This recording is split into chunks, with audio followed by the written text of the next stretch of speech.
Okay.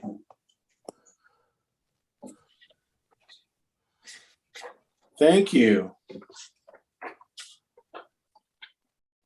Okay, I think we're going to get started here, Sophie. So I'd like to welcome everybody. And just before we do get started here, does everybody know everybody? We have the council members, and we have Jamie Sheffer from the Hearth, and Edward Walkman is in the house. Michael's here, I see. That's great. Sherry Johnson. And where did I see David in here? David Van Setters. Oh, yeah. So do you know everybody? Do you need a round of introductions to council, you people? That's okay. I got enough of the names, so I don't want to waste time on that. But so thanks. Right. Well, I appreciate your moving this forward. So let's open up the committee meeting. I see we have everybody here. We got one. Maureen will be here when she can be, and welcome everybody. This is a colossal document, and really looking forward to an analysis of it. It's very far reaching. There's no question about that. And it'll keep us in good stead in the years coming forward. So the first issue on the agenda is the approval of the agenda, introduction of late items. Anything there, Sophie? No late items this evening. Okay, thank you. And does anybody have anything they'd like to add to this? Probably not. In that case, I will approve the agenda by consensus. And we're going to move right into new business, which is 2.1, presentation and discussion of the draft community economic development plan. And it's over to David Van Setters, Hill and Knowlton Strategies. Thank you for a job well done. And I'm going to pass it over to you. Would you like, David, would you like questions as we go, or do you want to section them? Or I think it's probably best that I just go through it and then we can open it up. Okay, that sounds Is my screen presentation coming through well on your side? Yeah, very well. Okay, that's great. Well, thank you, Mayor Anders and councillors, CED committee members, and Bowen Island municipality staff. Lisa and I are pleased to present our CED plan for a resilient Bowen Island. It's been a pleasure to work on this project, to learn about all the many facets of the Bowen Island economy. And of course, it's especially interesting to me because I've got a special connection with Bowen in that two of my children went to Island Pacific School, and one of them now lives in Belterra. So I am keeping strong ties with Bowen Island. So I want to leave time for questions as much as possible, and see if we can get through within the 1 hour, which is our original scheduled time allocation for this presentation and discussion. So I'll just get right onto it. So starting on with the background, just a quick recap. The CED plan was launched in the work was launched in 2019 and completed in 3 phases. The first phase was completed in the spring of 2020 by another consulting firm, and Hill and Knowlton was hired to do phase 2 and phase 3. And the phase 2 was the community engagement, which was completed in September of 2021 and included 185 detailed survey responses to a detailed survey, 20 individual interviews, 5 focus groups with 10 to 15 people on each one, a town hall meeting, and many online suggestions. So we were actually really pleased with the range, the amount of engagement that we were able to achieve with the residents. And we really felt like we did capture the ideas, because towards the end of the engagement, we were really starting to see repeated themes, which always tells us that we really are capturing the range of ideas that people have. So the third phase, of course, is the development of the plan itself, which of course we're just completing. And it's a high-level plan that covers 6 economic sectors, plus one cross-cutting priority, which we went into detail because it's such an important issue, affordable housing on Bowen.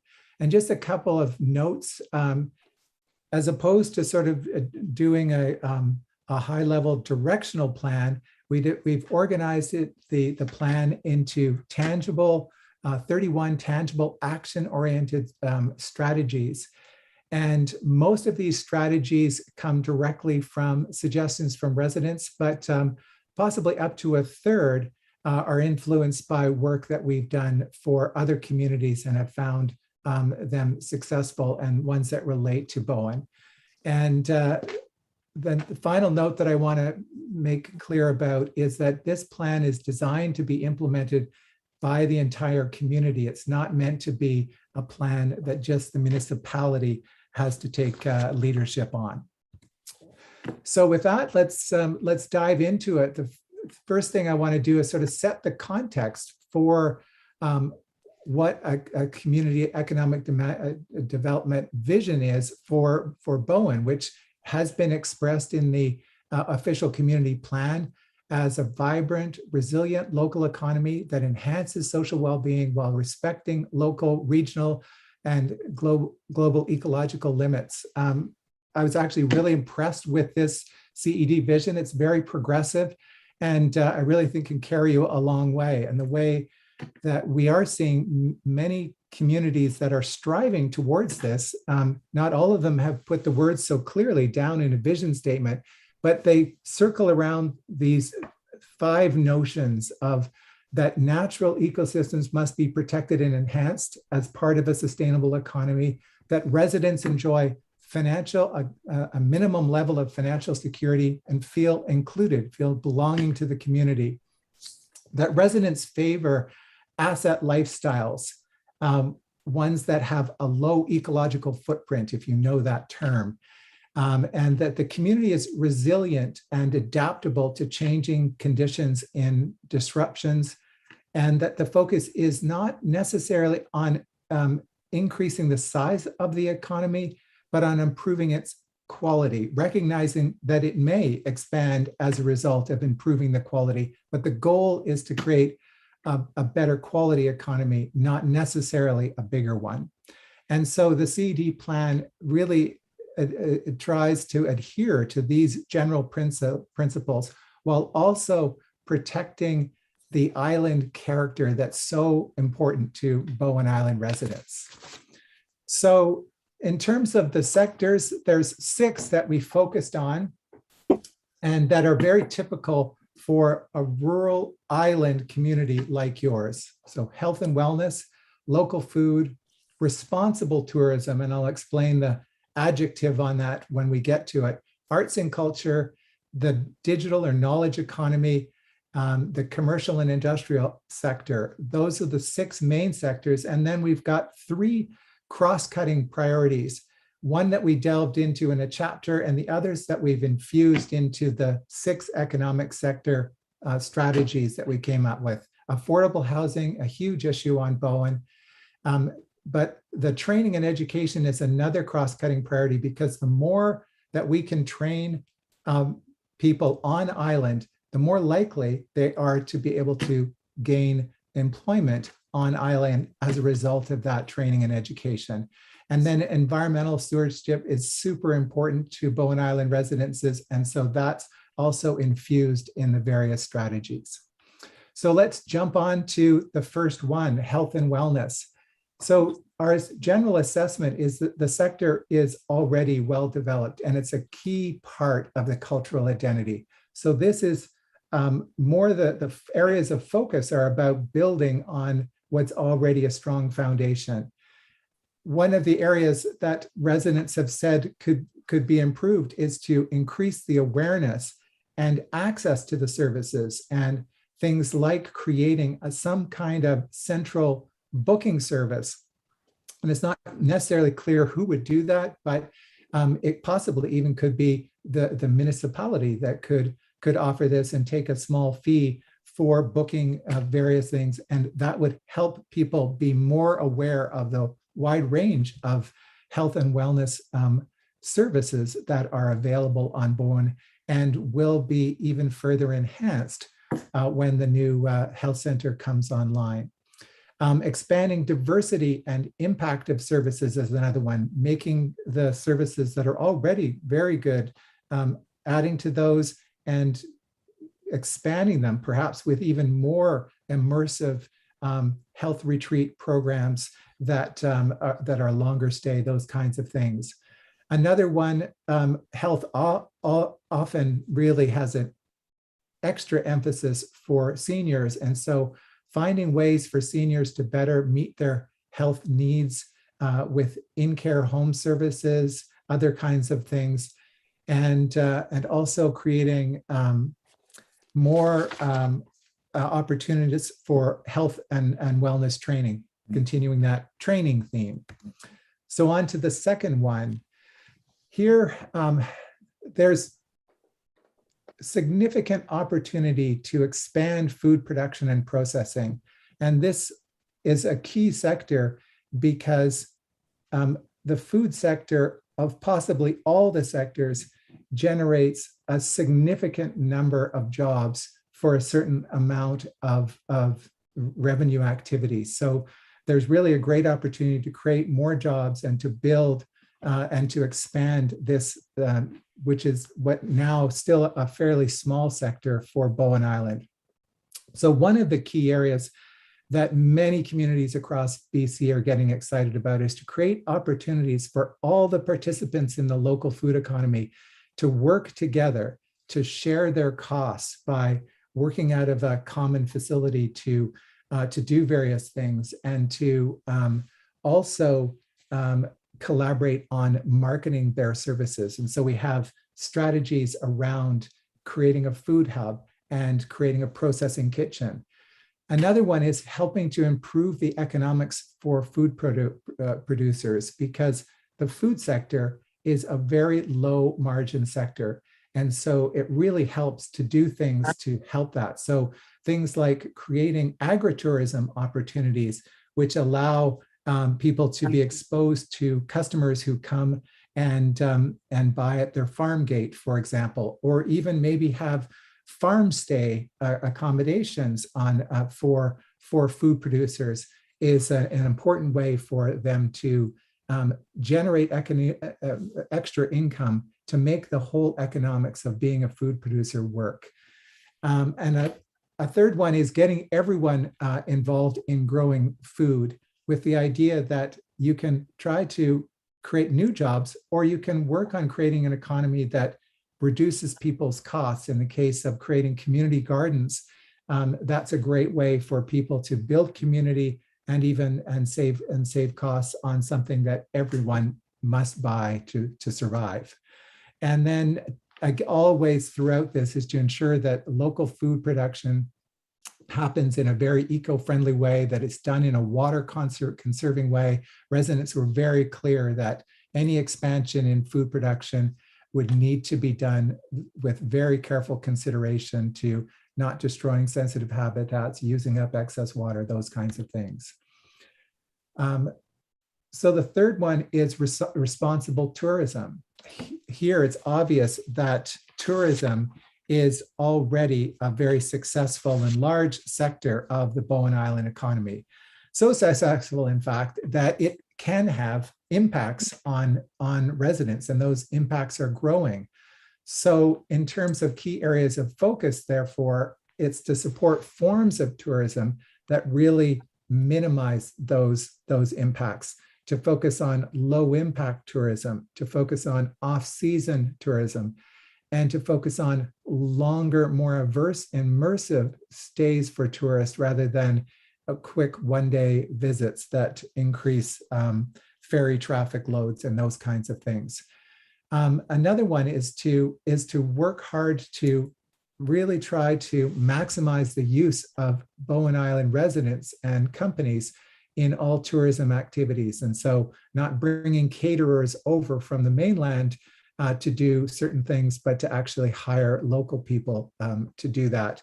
And this idea of the village as a venue concept that came up from one of the Bowen Island residents is a way to help that. Expanding the range of tourism accommodations is another area done carefully. Things like adding a boutique inn, but also a high-end hostel, or maybe even campgrounds, to create a diversity of accommodations that are relatively low impact, but allow for a broader range of tourism, low impact tourism offerings. And then to make sure that the tourism offerings are always done with a very strong eco-consciousness and focusing on carpooling and shuttles and cycling and walking paths and all of those kinds of things. The fourth one is arts and culture. This culture is strongly supported and has lots of things already things going on already, and new initiatives that are underway with the new community center that will have a performing arts component to it. So here again, this sector, somewhat like the health and wellness, it's about building on strengths and making people, residents and visitors, more aware of the range of arts and culture opportunities for them, and making it easier to participate. For example, with a booking concierge for arts and culture events. The idea of increasing the diversity of arts and cultural offerings, getting more into the performance realm once the new center is open, maybe more public art opportunities and other things like that. The third one is more training and education options. And the specific strategy was creating an art school. Here again, people trained in arts on the island have a more likely path to staying on island, to pursuing their craft. And then the idea is creating more formal linkages with other sectors, which is probably more attuned to this sector than others. So things like healing and the arts initiative was suggested in the plan. The next one is the knowledge sector. So we've got a lot of knowledge workers on the island, and a lot of them commute off island because they face two particular constraints. And one is the connectivity issues and space constraints. So the areas of focus for this sector are to continuously improve connectivity. And this is both internet connectivity and cell coverage as more and more people shift to online ways of working. And so we acknowledge that there's recently been good success on the internet connectivity side with Shaw, but there still is work that can be done on the cell connectivity side. So the second bullet is to explore options to own the community infrastructure. And we put that in there because this has been a very successful strategy for other communities to generate revenues and fund their local economy initiatives by being able to capture those connectivity, to actually own the connectivity infrastructure. And this is also something to think about broadly. Wherever there's an opportunity for Bowen Island to take ownership of a particular infrastructure that generates a revenue stream, that revenue stream then can be put back into some of these economic development strategies that are included in the plan. The third one is helping knowledge workers access shared and even separate spaces, so co-working spaces. are in strong demand, and also people are asking for bookable meeting spaces, as well as some private office space. That would really encourage some people who right now are commuting off island and for whatever reason do not want to work from a home office, to actually possibly stay and work with a small team in a co-working space, for example. And then one of the suggestions was from residents, from a number of residents, was providing more learning and knowledge opportunities, which extends right into the educational level, and including even having a residential school on Bowen Island. So the commercial and industrial sector, this is one that possibly is in the biggest urgency of need, because there is a significant shortage of land and also trained tradespeople on the island. And this was very evident to us when we did a survey or analysis of the Bowen Island business licenses and saw just how many of the off-island business licenses are from the trades and construction sector.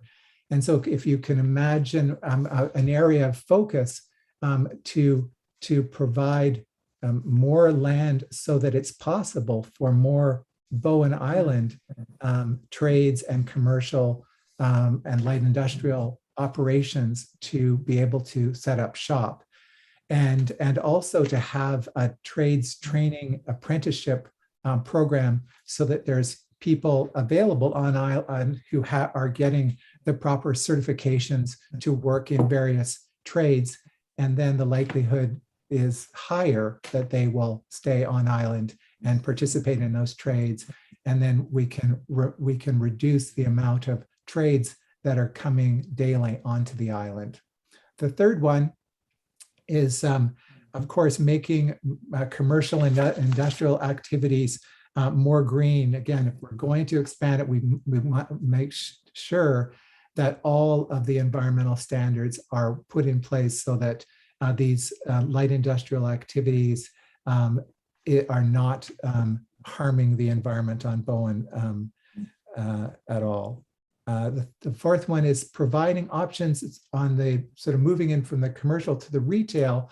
A number of suggestions on creating options for micro retailers to be able to have a place, even a 10 by 10 place for multiple retailers to be able to sell in the Cove, and to figure out creative ways to be able to accommodate that.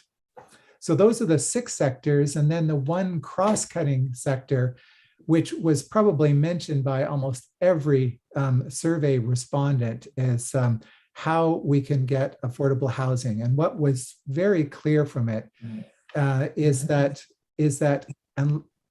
we need new and creative solutions. We can't just double down on the methods that we have been using to try to make housing more affordable. We need new and creative ways. So things like having rent-controlled buildings the way they do in Whistler for worker housing, and working to achieve that. Creating and encouraging more live-work opportunities, and that gets right into the very creative realm of things like doing things like creating a farm village where people who are involved in agriculture get to live in an area of perhaps small homes with a shared barn and shared farm equipment, and they can only live there if they generate a majority of their income from farming. But then they would be able to find affordable housing and employment at the same time. Another one is just to encourage more small home parks, modular home parks, or small home clusters, and using more creative ways to make the math work on housing. And one of the strategies we were suggesting is finding underutilized assets where you've got a single floor building or an old church and redeveloping that so that the church sanctuary, for example, is on the main level, and above it is affordable housing. And because the land is already there and it's already owned, the economics can work. And so working creatively on that. And then there's a few cross-cutting strategies that didn't fit into any other categories, but were felt by residents to be important, and that also work to improve integration across sectors. So one that many residents were super excited about was showcasing sustainable initiatives in virtually every sector. And there were lots of people coming forward to say, wow, I would love to work on an initiative to showcase sustainable farming techniques or energy production or composting or whatever it would be. A second one is to expand collaboration with other Gulf islands. We understand that the Rural Islands Economic Partnership has just started up, and we think that there's a significant potential to really work to collaborate with other islands that are facing similar challenges to Bowen, and to then work collaboratively to share resources, share approaches, share ideas about responsible tourism, for example, and then help each other. Another one that was seen as really important is to really take a look at some of the policies and bylaws that many municipalities have, but Bowen has as well, that may inhibit some of these strategies from being successful and inhibit the ability to be sort of creative in solving these things. And the final one, always there as an undercurrent, is embed environmental conservation in every sector, in everything that we do. We hear that loud and clear from residents. So in summary, we developed 31 strategies that enhance economic diversity and sustainability on Bowen Island across 5 key criteria. And what we're looking for here is a balance of these. So 7 of the initiatives, strategies, scored high on creating new jobs. 6 scored high on reducing off-island purchases. 8 scored high on having environmental benefits. 15 scored high on providing social benefits. And then another 15 were mutually reinforcing with 3 or more other strategies, so that if you worked on them, they would also help another one. So for example, agritourism helps also expand agriculture, but also helps tourism. So at the end of the day, looking at these, if a good mix of these strategies can be implemented, we really believe that it will significantly enhance your progress to your goal of a vibrant, resilient local economy. So just as a final slide in terms of a path to implementation, we recommend assembling a Community Economic Development Committee implementation subcommittee and bringing together some of the other groups that are working on health or arts and culture or food, and going through the strategies, roughly about 4 strategies for each of the sectors, and identifying which ones should be a priority, which ones can be worked on, which ones you can get funding for. And we think that the level that you're at as a community, that it's time to strongly consider hiring a community economic development officer, that there's enough going on and enough potential and enough things to get dividends from, that it would be worth it. And then to have that person work to develop a detailed implementation plan to track the progress, to really look at each of these strategies and which ones you can move forward on. And then 4th strategy is implementation, is focus on a few quick wins. Things that would be visible to people. So a lot of people have talked about improving the pedestrian pathway up to Artisan Square, so it's much more visible to people.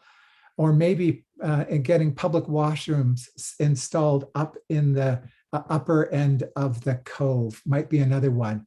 but then also starting to work on a few bold moves, like finding a light industrial area that could be established or expanded, or perhaps a small marina with capabilities for sailboats to have the boats taken out of the water and have their bottoms cleaned instead of having to go off island once a year to do that. And so that keep those jobs on Bowen Island. Fifth is always focusing on identifying funding needs and securing the required funds, and then constantly tracking, establishing good key performance measures for what makes a good quality economy, and tracking those. And we've suggested a number of them. And then finally, as you achieve it, really talk loudly about your successes and get everyone involved and let them see how possible it is to do this if everyone works together on this. So that there's a lot there, that's for sure, but and a lot of ideas to work on, but we think they are worth working on, and you can feel pleased that you've got a strong base to work from on Bowen Island, and a lot of committed residents who are there working within various sector committees that can help get the job done. So that concludes my presentation, and I'll now put it back to you for questions and discussion. All right. Well, thank you very much, David, and and thank you for this very detailed and comprehensive study on and where we should be going on the economic front. There's so much information there that I think it's going to take time to sort of break it down and digest it all and find out what direction to go in. But and it's going to take time. I see this as a long range plan. It's not going to happen overnight. But it is very exciting, and I think there's some great ideas in there. And welcome also to Lisa. I saw you came in just at the end there, Lisa. Thank you for coming in and doing the work you've done here. It's amazing. So I'll go to questions. I got Sue Ellen Fast first. Go ahead, Sue Ellen. Okay, thank you. I didn't know I was going to be first, but I'll just say that thank you very much for the presentation. I'm wondering, you mentioned the OCP and the vision that's there. I'm wondering about your take on our focus on home occupations, because Bowen has in our land use bylaw, it's welcome. People are welcome to work from home, and I'm just wondering if that was part of your consideration, or what. I didn't hear you mention it. So what we understand is that many people work from home, and certainly it's a higher than average percentage of home-based businesses. And generally, we think that that is a successful strategy for a small community, and feel that as many people are doing that want to do it. And where the need is for some of those people that feel forced to be a home-based business, but actually would like to have the opportunity to be able to work in town. But generally speaking, home-based businesses that are usually a one-person knowledge worker type that doesn't cause people to be lots of people to be driving to their location is a very low impact way for people to meet their employment needs. Thank you. I was partly just making sure that I saw the other side of it. And so that's great to have your perspective. Thank you. And my second question is just, you mentioned the connectivity infrastructure. I assume you meant cellular or internet. And yes. I think you said something about other communities have been very successful. Could you provide a few examples? So that was in reference to people owning some of the broadband infrastructure hardware, and then being able to earn a fee for doing that. That's been I just realized that it's getting darker and I need to turn a light on so that you can actually see me. I didn't realize that it's getting darker on me. And that's what I was referring to there. And on the cell connectivity, one of the things that I heard loudly through this was that people like the idea of improved cell connectivity. They hate the idea of new cell towers. And through our research, we've actually come across in Holland, they have developed these cell towers that look like trees, and they're absolutely beautiful, and they really are improving people's acceptance of cell towers if they're done in a very clever way. Thank you. You've answered my third question, so I'll give it over to somebody else. Thank you. That was about cell towers. Thank you. Thanks, Joellen. And over to Councillor David Hawking. Go ahead, David. Thank you, Gary. Well, this was a really interesting report. Very well done. I just have a few sort of high-level comments, and my question was actually similar to Sue Ellen's, but just a couple of comments. First of all, I think you've done a really good job of developing a plan that's appropriate for Bowen. You know, I think you understand who we are quite well, and you've come up with something that I think would, you know, it's easy to, on Bowen, you know, to get sort of cross-threaded with some folks who would say, well, just a minute, that's not appropriate for us. I think everything that you're coming up with aligns nicely with who we are, you know, providing a plan that provides social and environmental benefits. A second thing I think is it's good as you're recognizing, and I guess this is sort of obvious that you would do this, but external trends, so we can tie into some of the things that are happening. And one of the things that I find really frustrating is the number of trades that are coming on those early ferries onto Bowen, and an astonishing number of people. And when we know that there is going to be an awful lot of provincial and federal money into retrofitting homes, that just has to be done. They've got to become more efficient, but we don't have enough folks here who are trained to handle things like that. So that the training to look for the upcoming opportunities, I thought that was really important. The food security is another interesting one. There's a lot of concern about that with, you know, okay, California is burning. What are we going to do about our own food? So I thought that was interesting as well. And the last point, I think you pulled together a plan that works really well so that the elements work with each other. And you mentioned that there are 15 of your strategies were for strengthen other strategies. And I thought that was a really important part of this. You know, and the food tourism you mentioned, that was the note I'd mentioned I'd made in my own notes. But I was interested in your comment about owning the connectivity infrastructure, but in more broadly, that owning some of the infrastructure can provide funds that you can then plow back into things. Like, how on earth would we actually do that? And are there any other examples? I mean, because finding funds to plow back into this opportunity is obviously really important. But to own the connectivity infrastructure when it's already owned by other people, they've already put it up. I'm perhaps tell a little bit. So this is, so when there is a need for new infrastructure, of course, you can then make a decision to, and this is what other communities are doing. They're saying, well, we need this infrastructure, we'll install that. And then we'll get the service providers to lease it from us. Yes, they'll provide and own it and they'll charge it, but they're still happy to use the infrastructure that is purchased because, of course, they get the fees from offering the service. They double down when they're able to charge for both the infrastructure and their services. So this is just something that other communities have done. And maybe this one isn't a good example for Bowen Island.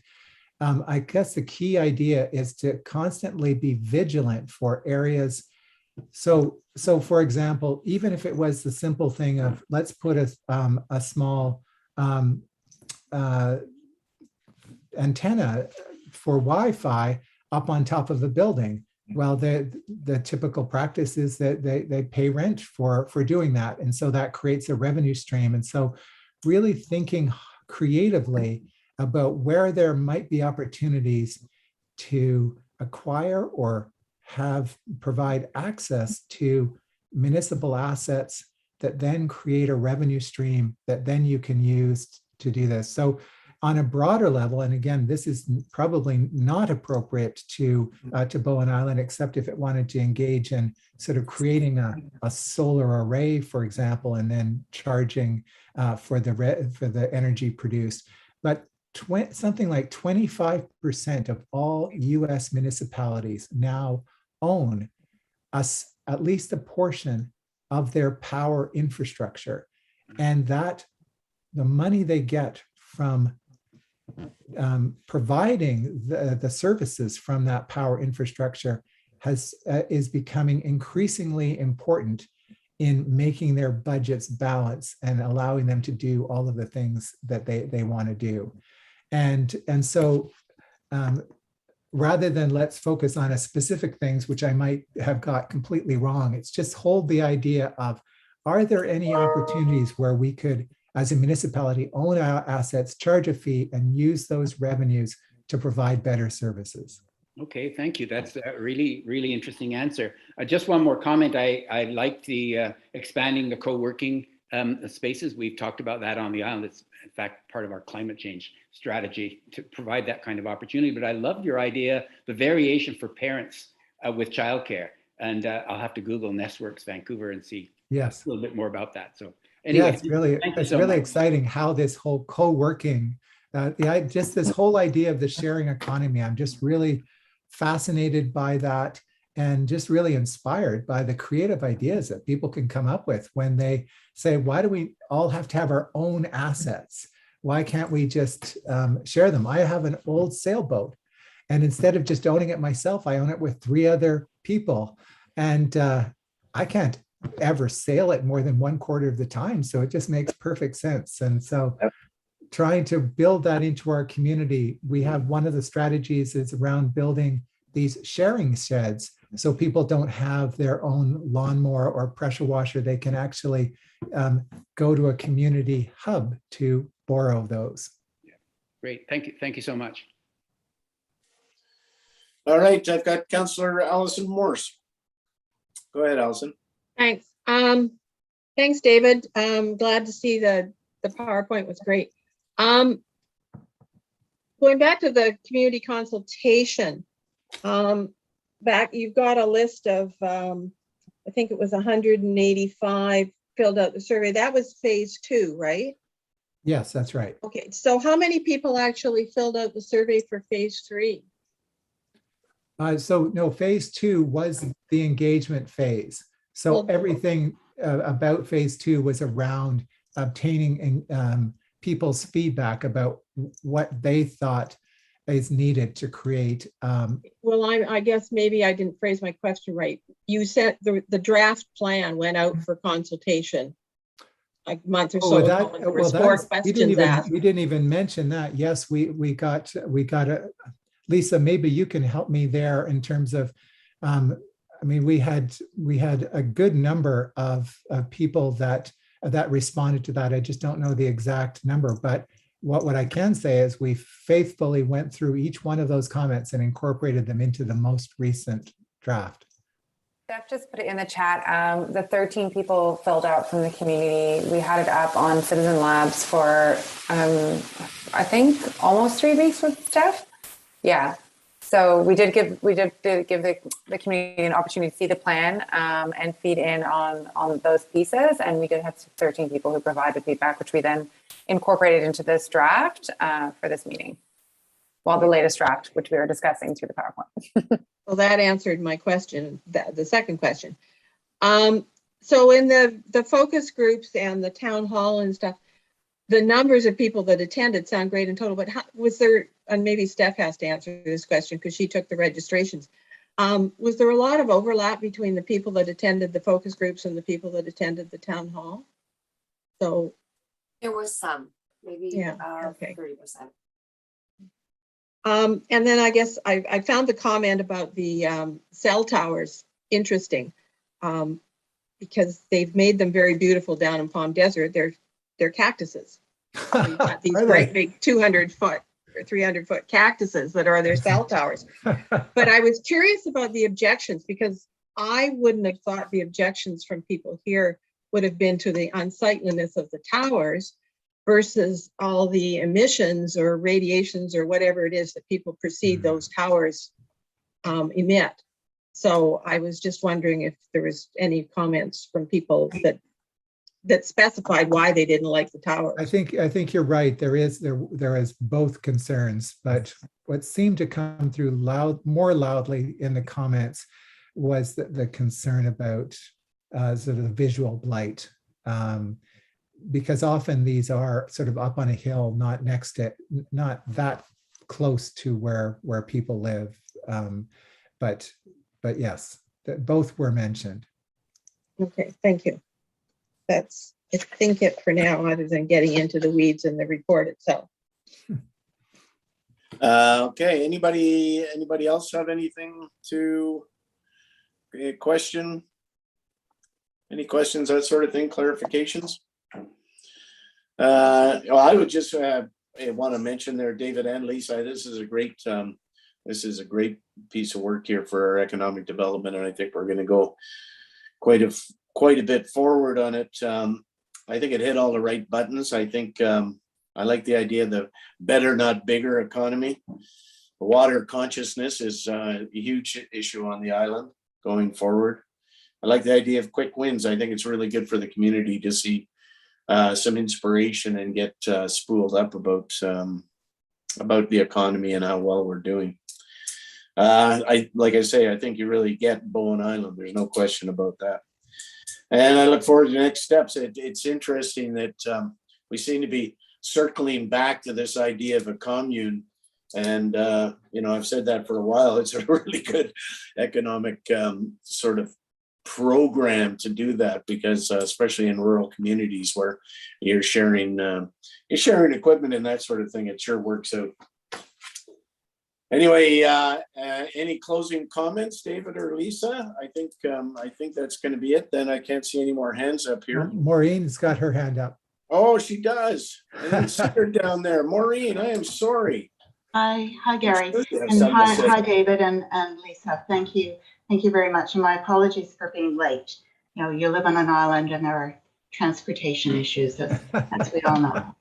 And I just want to thank you for persisting with this project. I think it's been challenging, and I speak as the council member, one of three council members on the Community Economic Development Committee.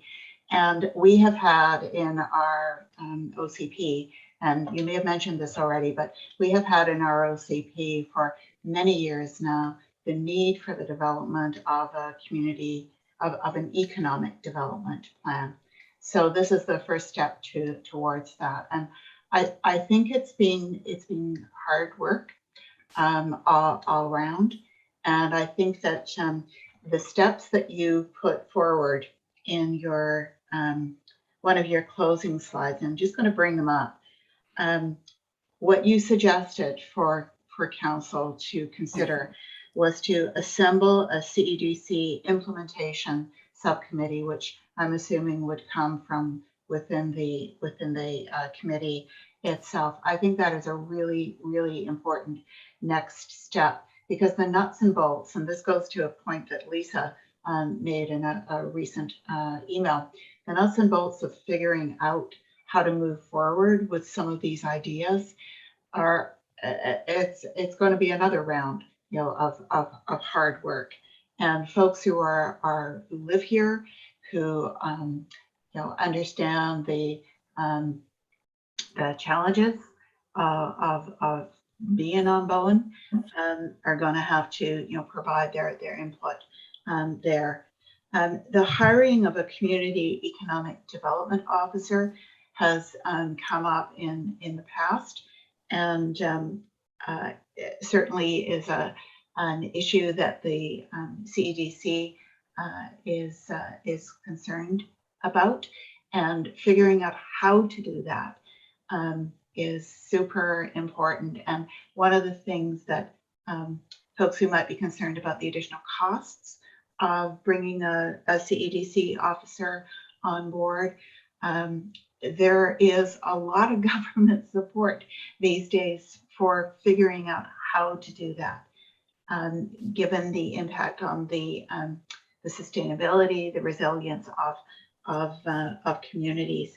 And your third point was to develop a detailed implementation plan.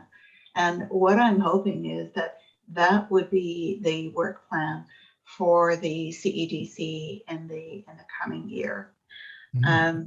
Focus on quick wins and bold moves. Absolutely. You want to see something that is visible, that the community can see and benefit from right away.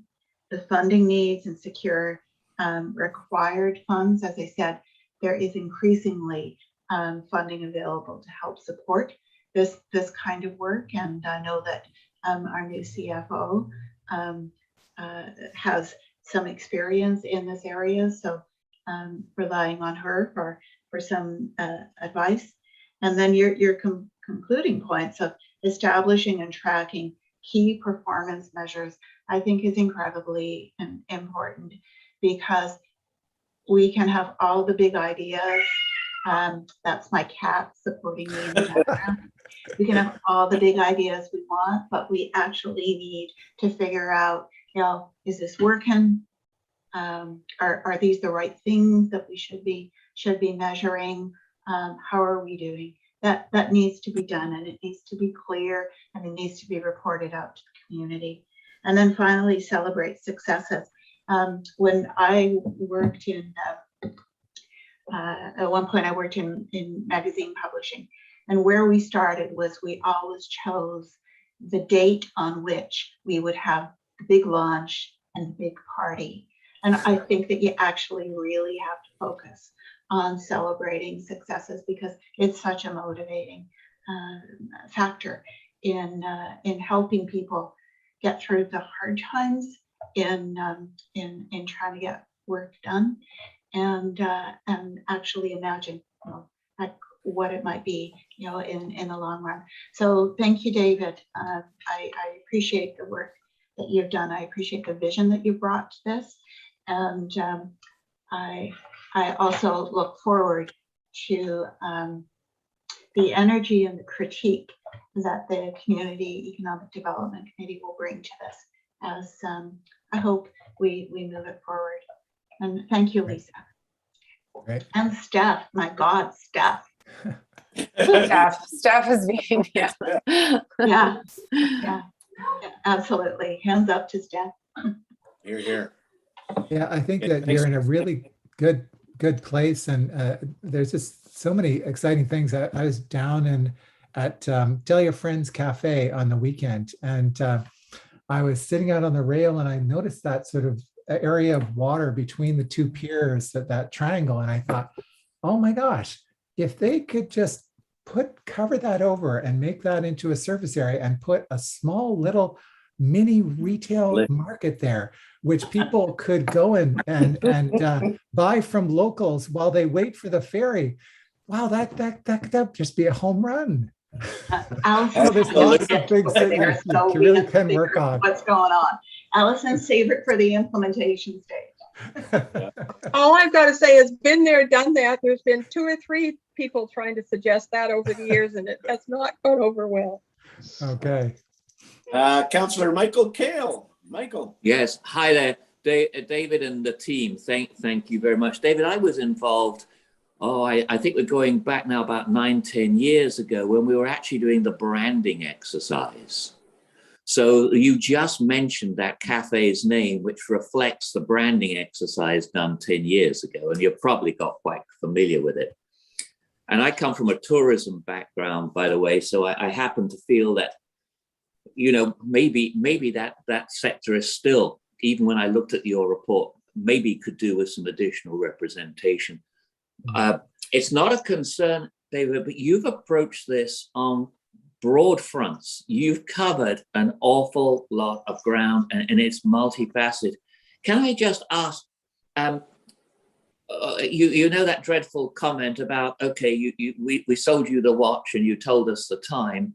What is your role from now on? Where does this go? I tell you, if I have a concern at all, and it's really just to mention, is that the amount of detail, the broadness of the scope, could lead to a certain lack of focus, because we are not. I think, as the mayor said, we are not going to be able to tackle this. This is a long-term project. And I'm not concerned, but my comment is, look, you covered a huge amount of ground there. We're fighting on a lot of fronts with this report. What is your role to help shepherd this? So we might say, there's a chance of a win here, but really, it's not the best chance.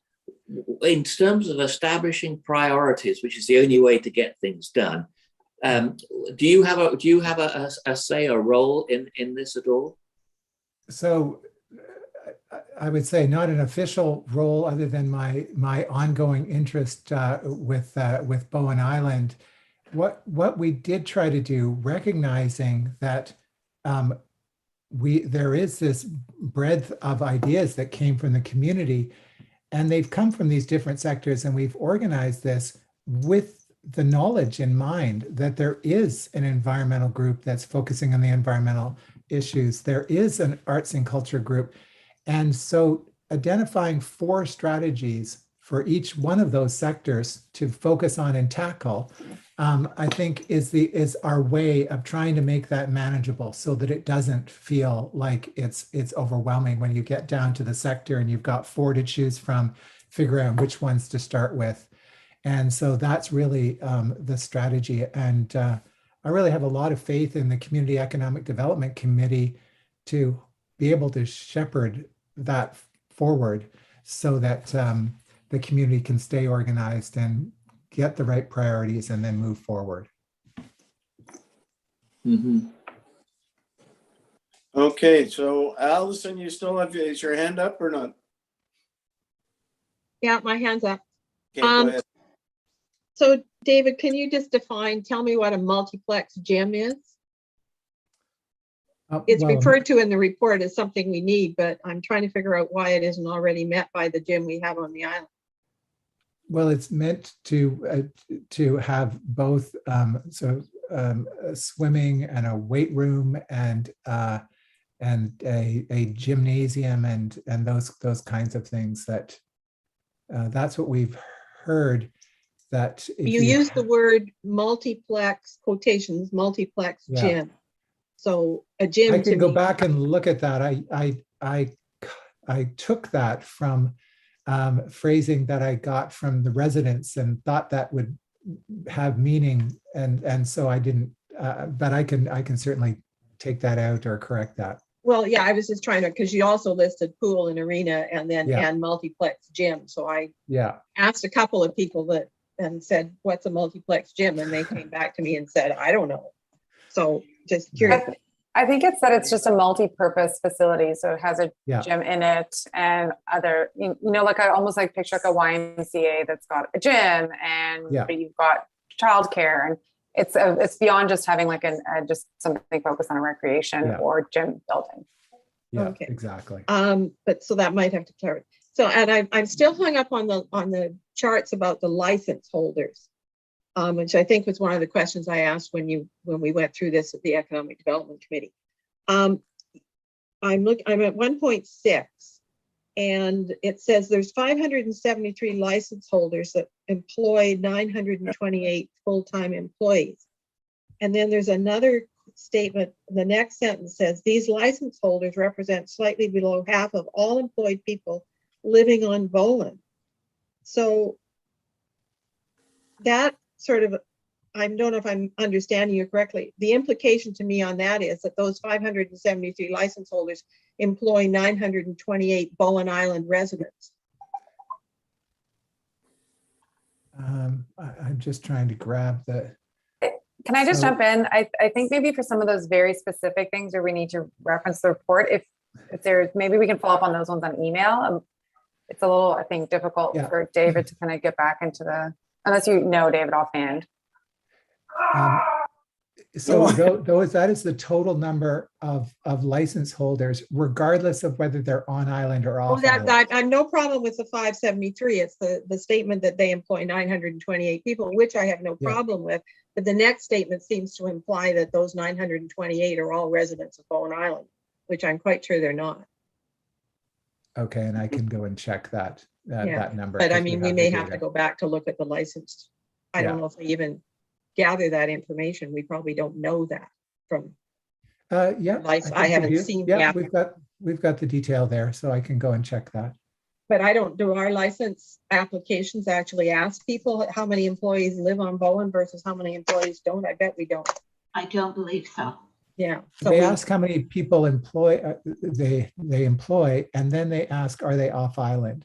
So you can exclude all the off island and then just do a sum of the ones. but the off island is off island business, not off island employees. That's right. Well, as it so happens, the off island ones, I think, always enter an employee size of 0. Because for that very reason. So it's more of a matter of trying to understand Yeah. the numbers, and maybe we need a little more detail. Being an accountant, I kind of play with numbers. Okay. Yeah, I'll say. Yeah. Is that it, Allison?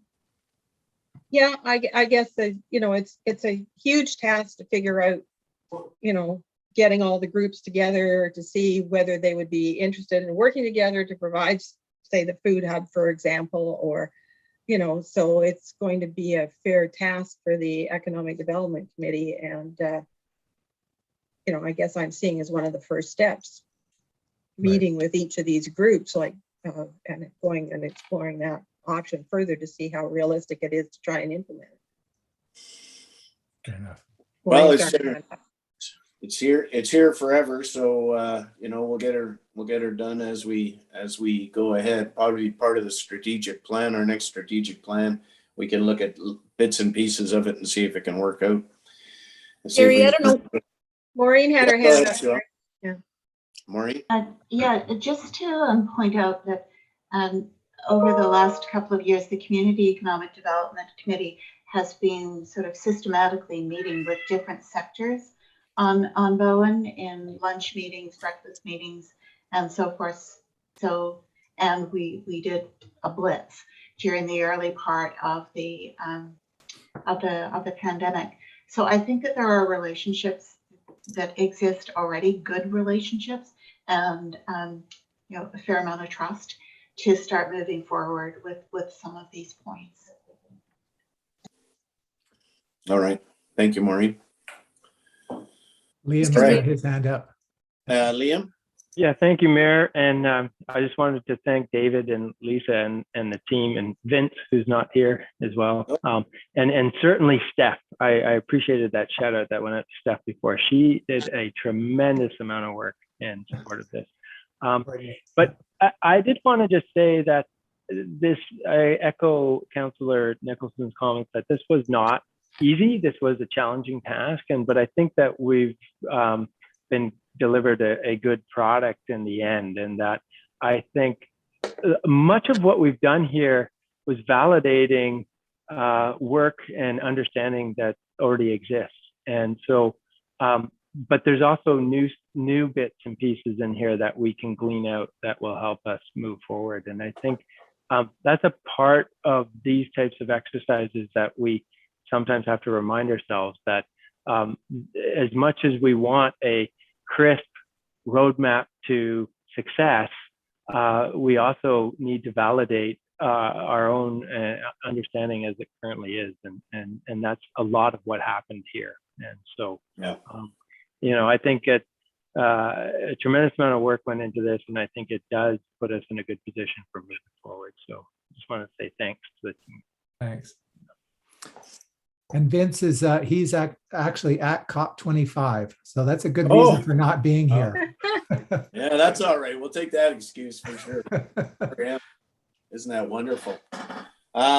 Okay, should we receive that for information? Steph or Sophie? Okay, so that I move that council receive for information the CEDC Economic Development Plan for our sustainable future, prepared by Hill and Knowlton Strategies, dated November 2021. I'll move that. Second. Okay, thanks, David. And all in favor, aye. May I just ask before we vote, the recommendations, I may have missed this at the beginning. The recommendations specified referral to the Community Economic Development Committee for implementation. Is that still part of the recommendation? Well, I didn't. Okay. I'm seeing one that says that Oh. the committee of the whole recommend that council receive the community economic development plan dated November 2021 and refer it to the community economic development committee for implementation. That's a little bit different, and I'd be happy. No, I think that's valid that we do move it forward. Can I make a comment before we move the Go ahead, motion? Allison.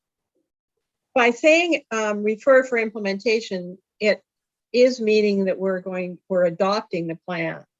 I would rather put some words in the Economic Development Committee to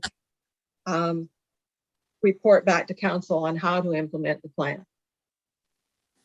Maureen Stucker. Yeah, that's probably a better step forward. I agree with that. Is okay, so have you got that, Steph? Or So Sophie? I'll move that the committee of the whole recommend that council receive the Community Economic Development Plan dated November 2021 and refer it to the Community Economic Development Committee to report for a report back to council on how to proceed with implementation. Is that okay, Martin? Is that what I said? Well, something like that. We get the gist of it anyway. Is that okay with everybody? Or I see Liam, you have your hand up there, or is that an old one? Okay, thank you. And Allison? All right. Is everybody okay with that? Do we have a I second? think we can accept that as a friendly amendment to the first one, right? We've just been adding to it. Yeah. Well, I don't think we moved or seconded the first one. Yeah, we did. I seconded. Yeah, we did. Oh, did you? Oh, okay. Self and David. And okay, so if there's no further discussion, I will ask the question. All in favor? Aye. Okay, have you got it all? Thank you. I guess it's Steph or Sophie running it. Sophie? Who's taking minutes? Sophie. I'm taking minutes. Okay, sorry, Sophie. Sorry, Steph. Okay, well, that's great. And again, thank you, David, Lisa. Thank you, assorted other guests, council members. Allison? Just one quick question. Steph or Sophie, the PowerPoint presentation will get posted to the agenda on the website? Yes, it will. Yeah, thanks. Okay. Thank you very much. And staff, thank you for this. It's a great presentation and a good piece of work going forward.